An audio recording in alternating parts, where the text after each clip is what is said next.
So, good afternoon, everyone who has joined us for our first community webinar of 2026. Delighted that you've taken time to join us live. And if you are watching the recording of this, this is our PropFundrs community webinar. We do this monthly, very much around education, information, and a chance to connect other people in the property world. So, first of all, I'll introduce Brenda, part of PropFundrs team, the community manager. Hi, Brenda. Hello, how are you? Very good, very good. And our wonderful special guest today, Mr. John Corey. How's John? I'm fine, fine. How are you? Good, good. I was going to say, it just feels a bit like old times, but we'll come on to that when we do the big introduction. So we part of the preamble was all about Christmas and New Year. So it does seem a distant memory, but obviously life's treating you well, John, over in the other side of the pond. Yes, in the sense that in December is my annual checkup, and I'm 4 years clear of cancer as of March. Very Excellent. good. Excellent. Yeah, I can remember all of that happening, and Mhm. I'm sure it's a worrying time as it always is. So it's good that you're in good health, and look forward to getting into this topic today. Who better to talk about AI and its impact, technology, prop tech, than your good self? So thank you for joining, and we'll obviously be reverting to you just in a second. So just housekeeping for everyone who's joined us. If anyone has joined us for the first time today, again, let me just welcome you and thank you for joining. These are recorded. So we do encourage people to put questions into the Q&A. Brenda can keep an eye on those, and we can ask them at the appropriate time, or wrap them up towards the end. But so we tend not to read out people's names, seeing this as it's live and also recorded, just in case people don't want to be identified. So don't use the chat box, do the Q&A, and these usually go sort of 35, 40 minutes, and we will get straight into it now. So our first prop funders market news update. This is just to get a bit of a snapshot of where we are. So what jumped out, Brenda, at you in terms of what you were seeing? It seemed well, even from reviewing what happened towards the end of last year, the the region that seemed to be more focused now on the northeast and outside of London. There seems to be a move away from London. That's maybe why we're seeing that slight downturn in London prices. Um, I think this is a post-COVID thing that's run on and on and on, and people have found new markets, and they find those markets to be productive, to be um, just good value. And I think Hmm. they find that they're making better money, and it's maybe easier to adapt to those markets and use those markets. So people have taken their focus away from that big one central point, which is London, and they've moved it to other regions where they can maybe make better profits. So I think that trend has continued post COVID, and it hasn't really changed. I think a lot of people thought, oh, people will move back to the city post COVID. They'll want to be back, and a lot of people have, but people discovered other markets, and Yeah. that Yeah. trend has continued. Yeah, no, I think that's fair. Some of the stats that you've put up there just around the um, largest increase, January increase since Yeah. 2020 in terms of properties on the market. Hmm. And obviously these are a very quick snapshot It month by is, yeah. month, and they can be a bit Skewed. Yeah, deceiving, but yeah, if certainly, you don't have that pattern, if you don't see the long term, yeah, they can be a bit skewed. Um, but one thing to note is after the budget in November, there was a lot of nervous people, and people didn't really know which direction the property market would go in. But then we had the interest rate cut in December, which has helped to motivate people to sort of be more confident about the market. And I think that's why we're seeing some record seller activity. And then also you have your stamp duty deadline on the 31st of March. So yeah. people are trying to move before that. Yeah, absolutely. So, John, in terms of obviously for a while you were very heavily involved in the UK market, and I suppose you would have watched these, and you were a guest on many podcasts and webinars and live events, etc. But from a distance, are you still keeping a real close eye on the UK market, or what would your kind of overall takeaway be of the current trends? So, as was classic during the time, David, you're such a, old fart. So, what does distance have to do with keeping an eye on trends? He's going to teach you, David, about why AI is so important on this Yeah, webinar. You're well, going to find exactly. It's out like, how technology can help people, David. so I'm we glad it's have we have this recorded. thing we have this I'm thing glad it's called the recorded. internet. We have this thing called the internet that lets me have a front row seat to all those trends that you seem to have a front Yeah. row seat to have, even though you're way over in Northern Ireland. So answer the question then, are you keeping tabs on the UK market? Well, so I don't necessarily keep tabs any more than I ever kept tabs. I have probably fewer conversations because I'm not doing as many broadcasts or anything, which means I don't have to like be in the chitter chatter of the polite conversations about, oh, did you see the latest number? As if it Yeah. matters. Mm, Good property investing, as you know, and as many people listening know, it's the quality of your deal, it's what you do, keep it rented, keep it fixed up, or add value, turn around, sell it, whatever. So the day-to-day trends are like that's mm. for the people that write bad news articles. Yeah, yeah. I had an idea that was where you're going to take an inch, right? And people can't get too focused just on a plus figure 1 month, but it's, as you said, Brenda, earlier, it's about the pattern, Yeah. looking over a Yes. period of time, which I think is key. Yes. And in particular, to sort of complement what Brenda was saying is while the different regions might perform differently, most of the people that live in a region aren't going to move to another region just because the trend has changed. They Mm. live there because of family. They live there because of jobs. They live there because of schools, or they like the street they're on, or they like the bedroom they have, or whatever. So as much as these things move around, there's statistics, but the population doesn't move. Mm. Yeah. Yeah. It did. It's more people that are developers who are looking maybe for a different market, a fresher market where they can say, I'm going to make more profit somewhere else. So that's probably where trends are important, but not so much for the people. Personally, I'm not going to move out of Northern Ireland to go live in the northeast of England because I'm going to get 5% more on my property. It's just not going to Yes, happen. Yeah. yes, Yeah. exactly. Good, And the good, other good. side, even the developers is like, I can't afford to move my crew. I don't Mm. necessarily know the streets. I don't want to drag my digger up, 200 miles north or something. Mhm. So you still have a lot of local stuff. And we'll get to this later about how real estate, property, whatever you want to call it, is very much a local thing. Yeah, Yeah. absolutely. Okay, that's a good starter for the new year. Some good takeaways there. So let's get into our special topic today because I want to maximize the time with you, John. So yeah, it's a genuine pleasure to have you back on, John. We first met would have been back in 2016, the morning after a very famous election. No, well, that was the first time we met for coffee and had a proper chat. I met you, I think, 2 years before that at a property crowdfunding panel that you were doing. So Yep. yes, It was in the old city hall or whatever it was for some community northeast in London yeah, I was about 2014, I think it might have been, or 15. back in But the old days. I remember going there, and there was this American dude on the panel that seemed to talk about a sense and was a straight talker, no nonsense. I thought I need to meet that man. So yeah, we tied up 2016. For those that don't know, obviously you started off a quick history of John. He's very modest, so he'll not blow his own trumpet, but he did actually do a bit of work in Silicon Valley in Next Computers for the generation that can remember Next and that was working with Steve Jobs. So he's had that experience of being in the room, if you like, with one of the legend gurus of entrepreneurship in recent history. Actually, Moving it's through. it's Go ahead. not if you like, it's literally in the room because he was my direct boss.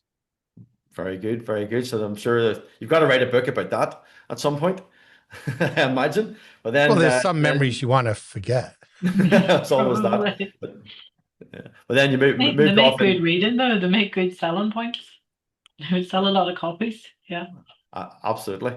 So after your sort of techie bit to Silicon Valley, you went off into banking and obviously you were involved with Swiss Bank Director, helped start the Egg Corporation in London, and then alongside that got into property in a big way and was really one of the real gurus on regulation, FCA compliance for many years. You were the go-to person for I think everyone in the property world, and I think people forget because of Brenda mentioned the COVID world, but before COVID.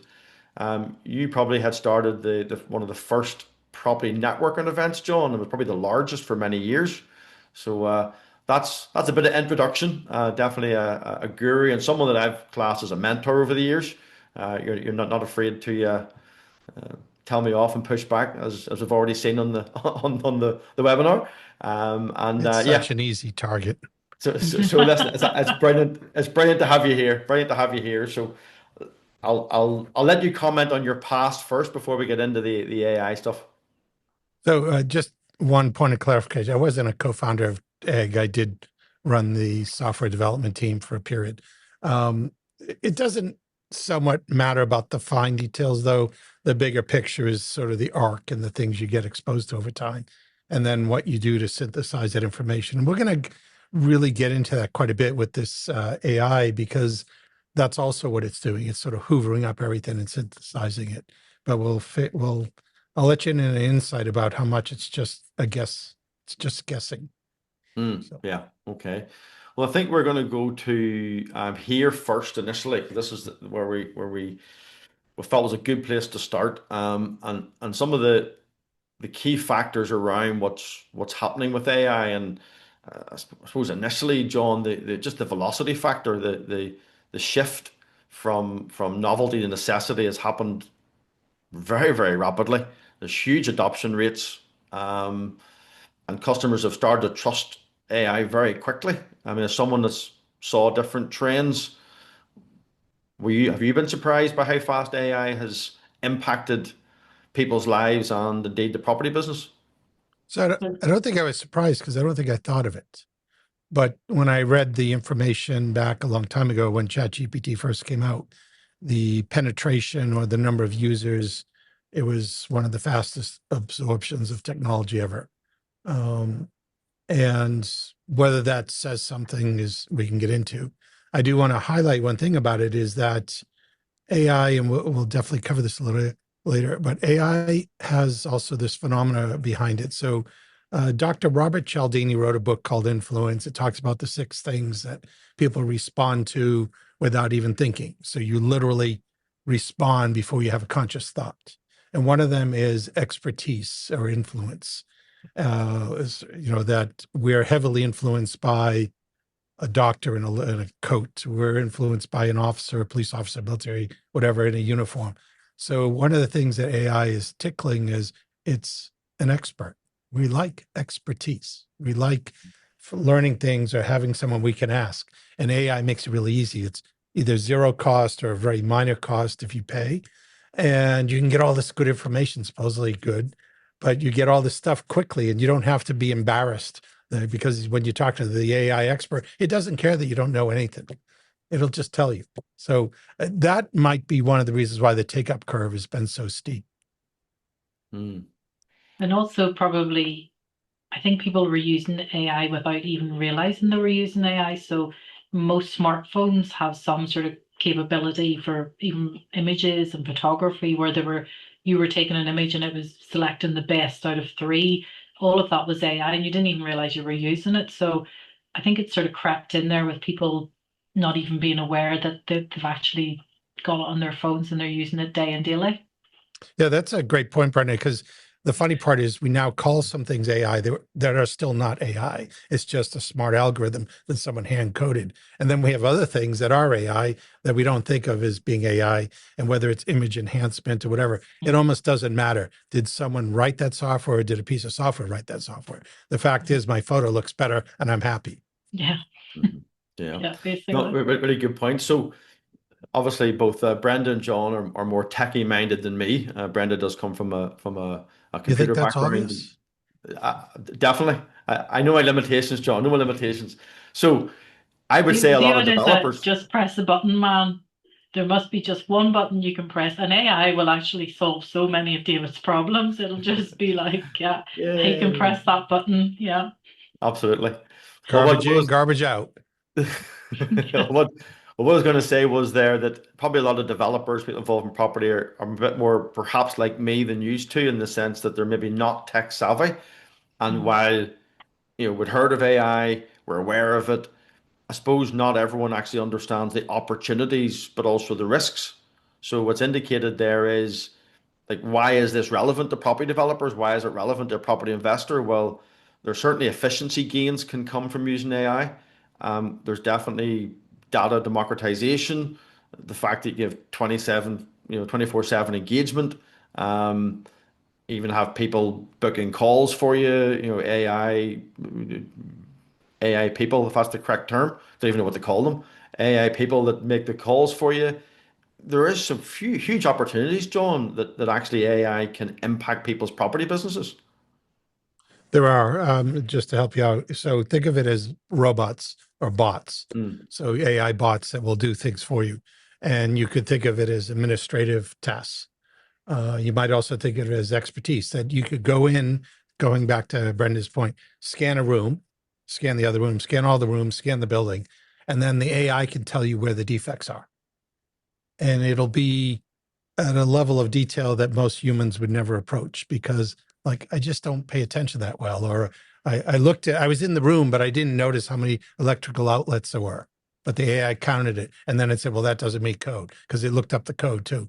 Like so from that level of developer, whatever the word means, you can now get a lot of enhanced information. And whether it's completely 100% accurate, it's better than what the human was doing. mhm. Yeah. So Yeah, and then in terms of risk, then, so what would you say the risk of AI is when it comes to the loss of human element effectively? So is there a risk? Maybe that's the wrong way of framing it. Is there a risk? And if so, what is it? So there are risks. There are definitely risks. In fact, there's risks to everything, just breathing almost. Um, I think the human element is overrated.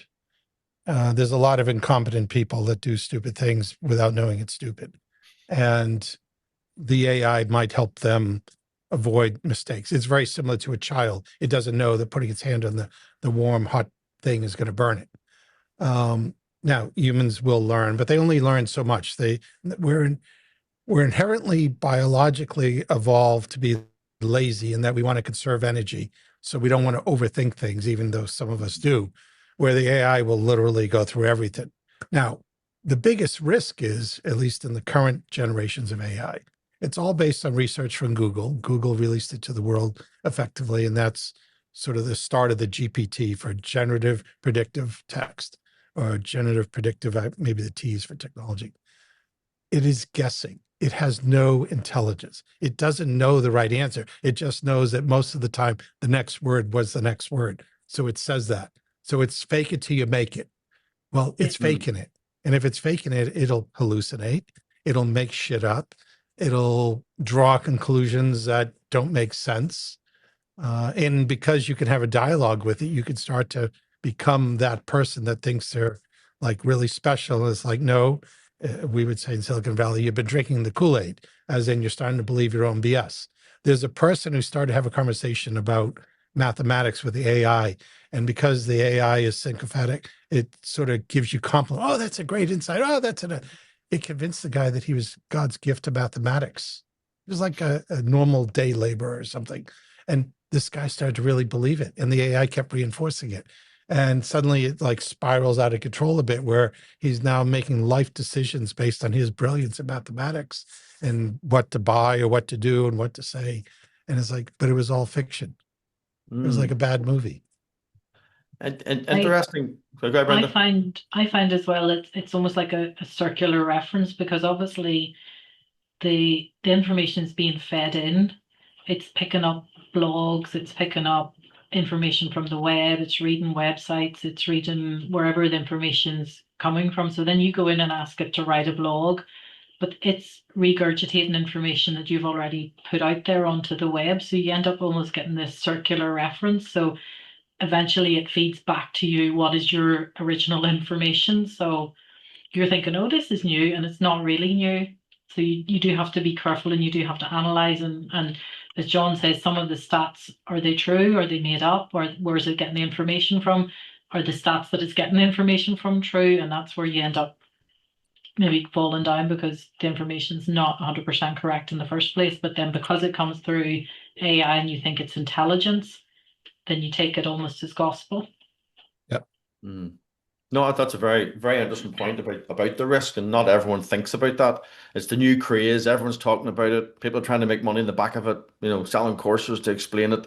But it is important that you understand there are risks. Um, Is the hype, would you say, John, that the hype is has it been overhyped, or has it been a phenomenon in I suppose the last even year, 15 months? So two responses. One is if it's overhyped, it's overhyped by people who are not AI researchers. Hmm. Now, AI researchers will predict things about the future, AGI and all these things, and they may be incorrect, but they're not trying to hype it up. They honestly believe. It's like a religious thing to them where they believe, and Hmm. they're not trying to promote. There are other people who are writing articles who are bowled over by, oh my God, this is so great. And that they start what I would call drinking the Kool-Aid, where now they are literally hyping things beyond their level of competence. And it's not bad, it's just how people behave. But they literally is like, you don't know the first thing about this, and yet you're making all these fantastic claims. You're extrapolating from one or two data points and drawing this massive exponential curve. And it's like, how do you know? Well, my friend of a friend told me. It's like, okay, that's how we get urban myths. That's how we get certain political decisions or other things where you believe stuff that you can't validate, and then you Hmm. take action based on it. Yeah. I like to label that religion too, because a lot of religion is believing in things you can't physically validate in the present world. It's all about the next world. It's like, well, Hmm. who's ever been there and come back and can actually Hmm. categorically describe it? So anyway, Yeah. Yeah. Yeah. Okay. No, now and so go let's, ahead. I don't quite know what slides you have per se, but I do want to at some point get to, well, what you can do with it and why or how to behave in this current world that will leverage it and take the most advantage. Yes. So what actually I had there was actually the next thing I was going to come on to on Okay. was the well frame maybe slightly differently. Where is the impact greatest? Where does it hit hardest within the world of property? Okay. So if you So want to discuss as a that jumping first, off and point, Brenda as thank well. you. I'm going to go back in time slightly. So in the 80s, while I was working at Hewlett Packard, this is before I went to Next, I was working in operating systems and working in networks, and pretty much knew my stuff when it comes to those topics. So I took a graduate program at Stanford part-time, and I focused on AI. So I studied AI in the mid 80s. So, this is before almost anybody that's working in AI now was actually in university. There are a few exceptions. The AI then was called knowledge engineering in particular, and machine learning really wasn't a thing, and neural networks weren't really a thing at the time because it was too hard. We didn't have the compute cycles, but more importantly, we didn't have enough data. So the GPT, the generative predictive process of machine learning, needs vast sums of data. Until the internet was invented, which you could argue was in the 60s, but until the web came around and everybody started producing stuff, until we got 7 billion people in the world producing stuff for these machines to hoover up, it couldn't learn fast enough. It was like a child that was locked in a cage at the age of 1, and it would never really grow and mature. Mm, So now we have this predictive text, and it literally is just guessing. There's a Google movie about this. It literally is only guessing. It knows nothing. It mm, just is making a statistical model for what the next word likely will be. And as long as it baffles you, the user, happy days. So interesting. Yeah. your job is to say, well, how can I use this tool that does know more than me, or is predicting better than I'm predicting, or can guess the next word better than I can guess because it's read a lot more than I've ever read. And I don't have enough time in my whole life to do it. Yeah. Hmm. So now let's look at the property space, or let's look at any profession within it. The money is made between the difference, what I know and what you know. If Mm, I can figure out what to do with this property better than you can figure it out, I can put a higher value on it than you will. You'll want to sell, I'll want to buy. You'll think you're getting a great price. I think I'm getting a bargain because I see an upside you don't see. Occasionally, there'll be some situations where, for death, divorce, other personal reasons, the seller wants to sell because they have something else going on in their life. And they know that the property could be worth more later, but they don't have the time, they don't have the inclination, or they don't have the financial resources to get there. So they'd rather exit now. they're done with their journey. They're happy to sell it on. Mm. So if we think of margin from asynchronous information, where you've done better homework than I've done, or you go to the auction, you figure out which properties you're going to bid on based on what you want to do with them. Now, one way to hear this is, well, what if AI says everybody has the same information? Everybody can do the same research. Well, you will get margin compression. We'll get essentially a collapse between that asynchronous value. So now everything will be priced correctly. There'll be no BMV from the I know better than you. Mm. There may be an opportunity because I got there the day that the guy or the lady or the son or the daughter, whatever, said they want to sell. So I was first in line, but that's accident. And maybe I can use the AI to predict when they'll get there because I can see their divorce filings or whatever, or I can see the death notice. And I know that 37 days later is the optimal time because it's studied all the other death notices. But essentially you get margin compression. And if you're in a commoditized market, toilet paper or anything else, there's a thin margin. Mm. And there's a healthy margin for just a few players to stay in the business and everybody else stays out. I don't buy properties at auction because it's a lot of work. You got to read all these legal packs, and I don't have enough legal knowledge, and I'm reasonably good. But with AI, maybe I would, because now I can actually crack the issue of like, how do we get through all the information?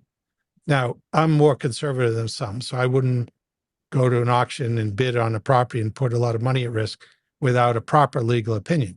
Partially, what I'm buying is the insurance policy from the lawyer. They're qualified to review it. If they get it wrong, I can sue them or they'll make it right or whatever. The AI won't do that. But the AI might help me say, look, there was 50 I was looking at. There's only 3 that don't have issues. I'll have the lawyer look at those 3 and pay whatever hundreds of pounds per to look at. But I got rid of the other 47. So I saved myself a lot of time. I saved myself a lot of money, and I got to focus on the right 3 targets based on the legal pack. It still doesn't know whether the deal's any good. That's up to me. Interesting. Yeah, no, I like your point about timing as well. That AI can certainly help with timing, and even from a business perspective, anything that saves time, time's money. But as information is shared, as you say there was a price compression, then timing becomes the opportunity factor if you're in the right place at the right time, as opposed to missing it, which is interesting. So that was a really good, valuable point around AI potentially helping out for auction purchases. So what other areas, and Brenda, feel free to jump in here as well. What other areas is AI impacting property developers or property investors? Well, back to you, David, actually. What ways can people add value? In a property they own or property they're trying to purchase? And any property on the planet Earth that they're looking at, in a sense, we're investors. We're trying to make money short or long term, doesn't really matter. The point is we're in it for the upside, whatever that means. Yeah. So So it how could do you be, make money? yeah, so it could be gaining planning permission, it could be adding extension, it could be as simple as refurb and decoration. You're But adding something even, tangible yeah, to the value of the property. but even from a day-to-day perspective, surely if you get your admin right, if you get your processes right, that you can keep, if you have a tenant in that property, that you can keep the documents in order, that you can keep the person happy, that they're not going to move out. If you have a tool in the background that does those things for you, then that helps you. And the way I see AI is maybe not taking over what you do, but as a support tool to help you with what you do. So, if there's an admin side of it that it can automate and take care of all those processes, then why not use it for that? And that will, as you say, David, it's the time you spend. And if you can free up your time, then you can go and do something else or do another property or get another property. So you make your money from that aspect. Yes, yes. So both of you are highlighting that if you have a smart assistant who can help you focus your time and where in areas that'll make a difference and eliminate the time wasters, or tell you that, okay, well, you think you can get planning, here's why you won't get it on this property most of the time. There may be the corner case, but how many deals do you want to waste your time on the strange probability that 1% of the time I can make this work? where Mhm. the AI will filter thousands. You can feed it all the auction catalogs at once and say, where's the good property? And then say, well, but I really don't want to travel more than this. And then it can limit it down. Mm. Interesting. Yeah. Yeah. Okay. Very, very good. Any other sort of tangible, I'll just go back to the slides here for a second. Any other sort of tangible, what do we have there? I think it was there somewhere. Maybe not. Yeah. Um, That one. where was it again? I Yeah, went going past it. back. Yeah, that one. The impact probably. There was a practical property tips. Ah, there we are there. Sorry, that's it there. Um, yeah, these are just some that you had highlighted, Brenda. I think we've already touched on some of them anyway, but is there anything there that's worth digging into before moving on? So, Well, obviously a big issue probably from previous company, and that was the investor engagement. And that seems to be a big fall down with developers where they don't seem to have the time to connect with investors. They don't seem to have something that they can, an avenue where they can give information to a bot or whoever and have that fed out to 20, 30, 40 investors, depending on what way they've set up their project. So that would be a huge help for developers if they could, offload that part of it and know that that's going to happen regularly and they don't have to get involved except for supplying information, that then they mm, know they can set it up to go out regularly. yeah, So okay. that would be a huge benefit. That's yeah, no, that's a really good point. So really, John's point really covers the first one about smart sourcing, particularly through auction. Again, anyone who is sort of on here live, happy to hear any comments. If you have any particular question for John around AI, fire it into the Q&A, and we'll very happily put it to John. If you have a particular question about your business, then by all means, fire it in. So I think virtual staging was one that caught my attention. Because staging, I know certainly in Northern Ireland we have a number of companies now that will stage properties and be it 5 to 15% increase in the sale price because of the staging. Doing that virtually, adding in AI So marketing certainly why add a would there be a sales price difference if you stage well? What's really going on? Yeah, well, I had this recently with a client who, and I had this discussion with them. So I think what I, for me personally, what I see is just the fact that the buyer gets a better chance to see what it could look like in a state that they may prefer to see it in, rather than an empty room, a cold room. You know, Right. d- So a limitation of humans, many of us have trouble visualizing future states. Now, yes. there are some designers who can do that very well, but that's Mhm. actually more rare than it is common. So most people need furniture in a room to understand how the room really could be used. And they Mhm. can't see it, where a few good designers can see a blank room and great. Okay. Mm. Well, if most people are bad at visualizing and you visualize for them, bingo, you get a better price because they're more Mhm. confident. They don't feel at risk. They can make a decision. They know their bed's going to fit. Yeah, yeah. Okay. No, that's So, useful. We've talked about sort of the saving time within the business. So there's definitely a lot of tools around that. And I've the last couple of months I've started to use it and been very surprised by the impact it's been. Sort of Brenda's forced me to start using some of these things, and yeah, it's been surprising. Sourcing, we've talked about staging, floor plans, of course, speak for themselves in terms of AI, investor engagement. So yeah, there's AI can impact a property business as a developer, as a landlord, even as an investor, just in so many different ways, which is important. Um, where is this one here? so Yeah, one yeah, other one on the floor plans. So AI, you could say, look, the planning permission allows me to make internal changes, but I can't move the external walls. Create a new layout internally. Show me 10 of them and show me the one that'll cost the least. Show me the one that'll drive the value up the most. mm, Basically tear down everything internally and redo it and give me a budget for that. And then you yeah, can decide. brilliant. Yeah, it Yeah. makes perfect sense. So, just in terms then of the one more on AI. Where have we gone? Where have we gone? Where have we gone? I have one more slide on the NI. That's the advantage of bouncing back and forward here on slides. But yeah, one thing about AI does make the word smaller. But is there any sort of global trends that versus local realities? I think we're going to just maybe hit on this a bit more, just about the fact that people talk about the global property market. But any sort of Well, comment one or global observations? trend might be, so finance laws are local and real estate is attached to the earth. So it is very local, as cultural nuances, all the rest. But when it comes to building materials, construction techniques, other things that are slightly more fungible, we can maybe understand better how they're doing something in Thailand and whether it would apply in Britain, because we can now iterate more rather than, hey, I was on holiday in Thailand, I saw this thing. So, oh my God, I could use that. Well, we won't have some of that knowledge transfer barrier. Otherwise, real estate's one of those things that's very local, right? So it's more about ideas than it is about an investor saying, well, I'm suddenly going to go to Biafra or go to some other place I've never heard of because I can get a 2% better return. It's not going to happen. Mm, yeah, yeah. And there's this sometimes generalization, John, in property. People might say, "Oh, the UK property market's in a good shape," or "UK property's gone up." It's like, okay, well, what type of property? What are the different factors that are impacting that rise in that certain area?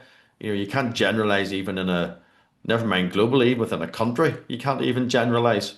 You really do have to niche down into the different subsectors, if you like, of the property market. Which again, sometimes people don't think that level or peel back the layers of the onion, as I often say, to really understand individual niche opportunities and what might be unique factors driving property up or down in that given region. Yes.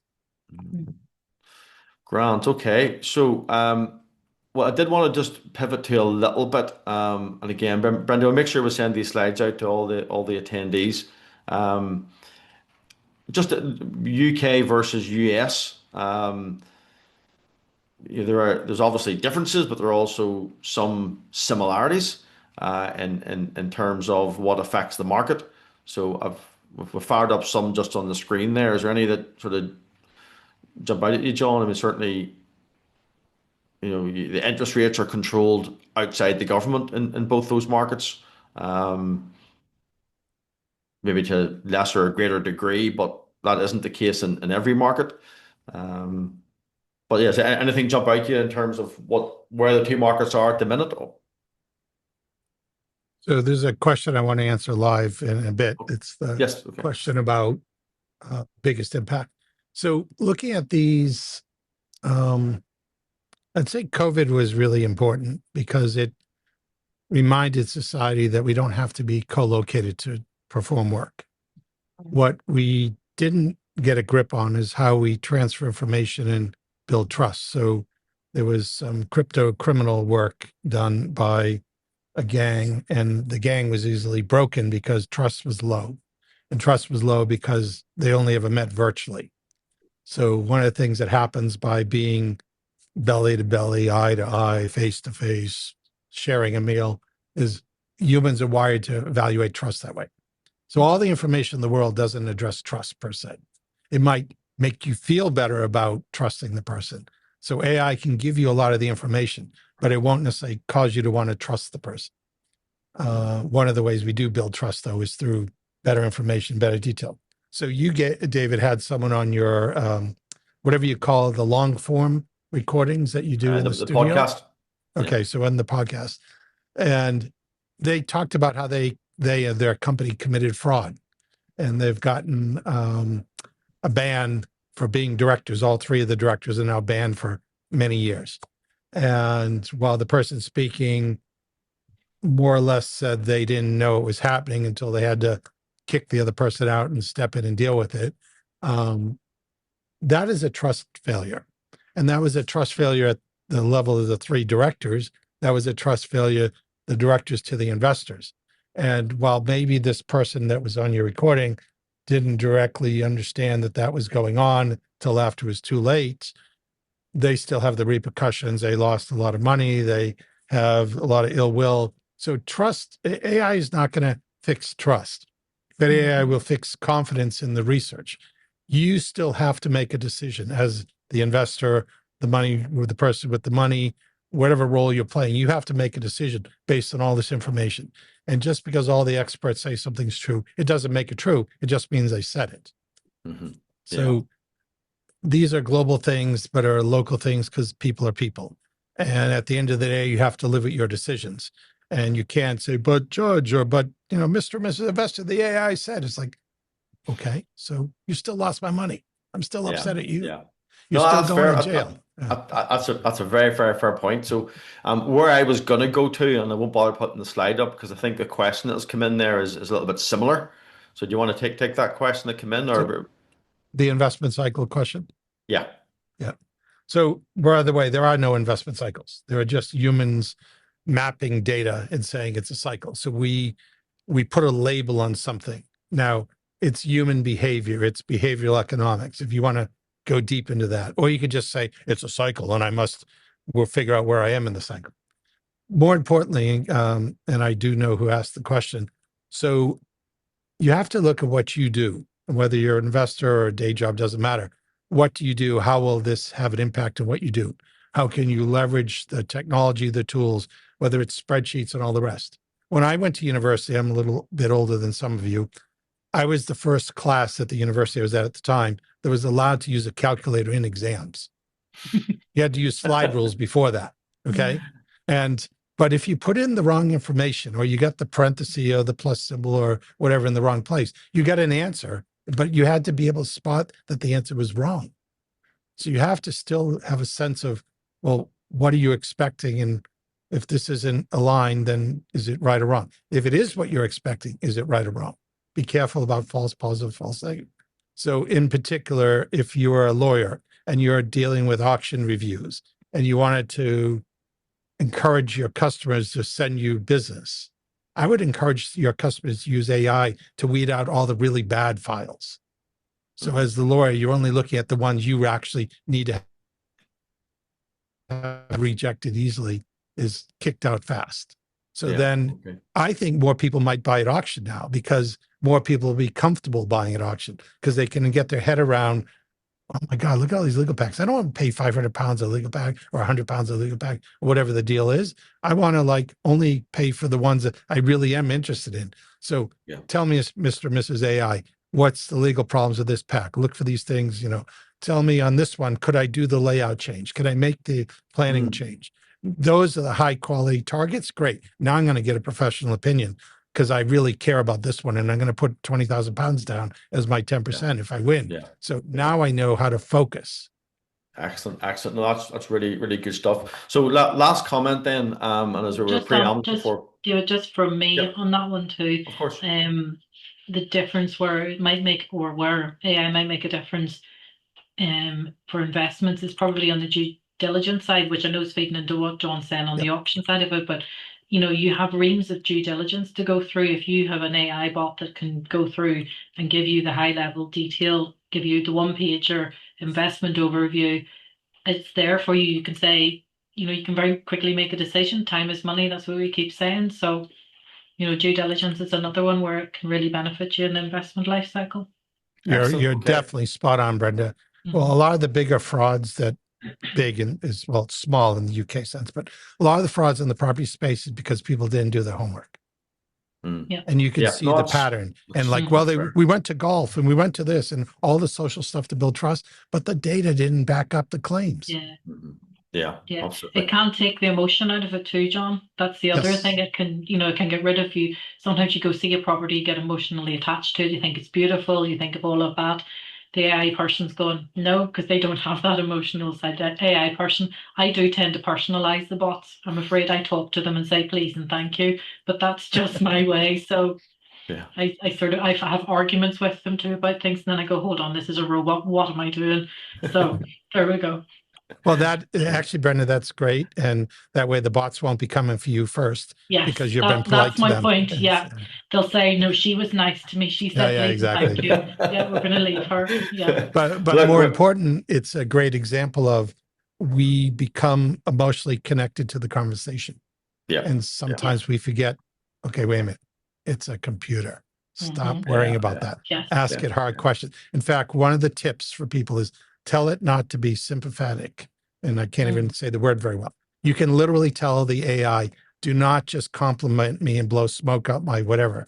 Okay. And it will be a little bit more blunt. And another example is you can do testing of, say, a website and landing page or something. And you can say, assume there's 100,000 people in the test. What would the results be? Where if you ask yeah, just for an opinion, it'll give you an Yeah. opinion that will, in a sense, play to what you want to hear. But if you yeah. say, now, based on 100,000 people, what would the results be? It'll actually change its answer. Yeah. Okay. Hmm. Right. We're going to have to move to wrap up. But there's one last point, John, which I thought was really good. I hadn't even thought of whenever we were just preambling before we come on.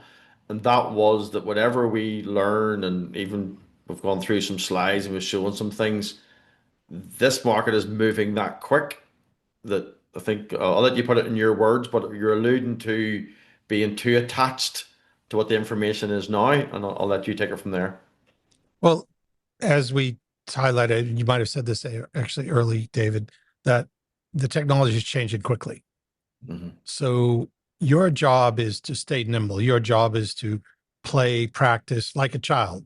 Don't try to be judgmental and don't be rigid, but just get in there and muck around and see what happens. I like AI for a brainstorming partner that I can bounce a bunch of ideas around. Now, whether they're exactly right or wrong, it's stimulating more thinking my part, but it's also teaching me different ways to use it. It's sensitizing me.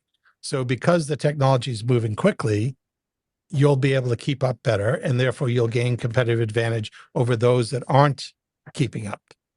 So your ability to make money is normally by being earlier on the curve, not late on the curve when it comes to property investing. So anything you can do that keeps your skills honed and keeps you looking at more deals, having your finger on the market. So you're not reading the public press written by someone who's never invested in their life. You're actually thinking through deals because you're going through thousands of deals a day because you can now feed thousands of deals in and only focus on the two or three that matter. Yeah, excellent. There's a sort of corollary to this. Jeff Bezos talks about rather than focus on what's new, focus on what's the same. And he says, what will still be true in 10 years?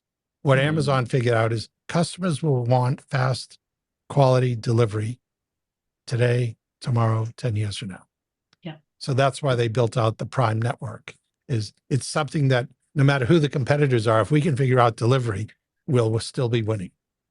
Yeah, that's a really good point. Really good point. Okay, well, listen, John, thank you very much for that. I have just one or two very quick ones to wrap up here. It was going that well. I just didn't want to cut it short, so we've let it run a bit longer than normal there. But I think there's just some really good takeaways there and some thoughts. Just in terms of finishing up, John actually did mention the podcast. So our property funding podcast. You can get a whole bunch of different people of different backgrounds, different walks of life, different ages, all there, been interviewed in a good sort of chat. Interestingly, Chris and Mary Selwood, John, sent their regards. You came over and spoke at their event in Belfast many years ago, and I actually Mhm. interviewed them for the podcast, and I was talking to them last week, and then I got a message. They must have saw the LinkedIn and sent their regards. And yeah, so in fact, our last guest It actually was was a good friend of yours. my only speaking engagement in Northern Ireland. Came to the center of the universe only once. That's amazing. Yeah, that's We'll- all it takes. Just once. Exactly, Yeah, you can't. exactly. Yeah, can't beat it. when we have you. And Chris Um, gave me a tour of Belfast and some of the surrounding areas. yeah, Lovely. I good guy and a most wonderful location, but we can't wax lyrical about that. The last guy we actually had on, you actually know him very well, Angus Griffin, Mhm. ex-FCA enforcement officer. So we had a really good podcast with him talking about different stuff. So that was quite interesting. You'll not be surprised to know your name come up quite a few times in that podcast, John. Well, actually, I did listen to that one. I listened to the one just before it in the sequence you had on the screen.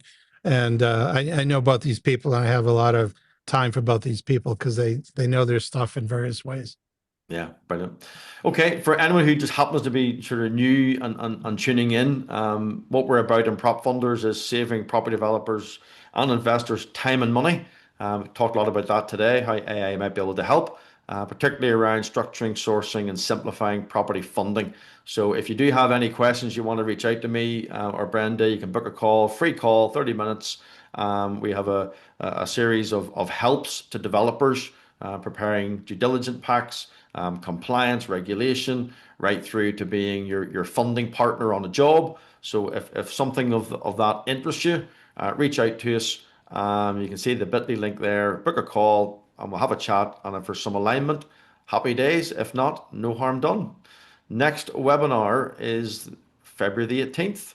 So we will get out in good time. Obviously, our next guest. I do feel there's probably going to be a sequel to this, John, at some point as AI moves on and moves forward. Just saying there's yeah, one of the attendees today has commented, John, just saying it's great. Such fond memories. Yeah, okay, brilliant. So you can read that message, John. I'll not read out names, but someone's reached out there who's on just to say a lot of memories from the past and your genuine helpfulness. I think it's a good way of describing what you've done. So that is us for today. Thank you very much. I think it's been a phenomenal insight and look into where we are. And John, I'll give you the last literally 15 seconds to wrap it up if you want. Well, there's always change, and your job at the end of the day is you have to make your own decisions and use the tools, make smart decisions, and learn to make decisions that you can recover from and fight another day because not everything's going to go well. So just keep going forward by being out there and doing what you need to do. Fantastic. Okay, thanks, Brenda. Thanks, John. Thanks, You're everyone very who's welcome. joined. And the recording will be up using about an hour's time. So take care, everyone. Bye bye. Bye bye.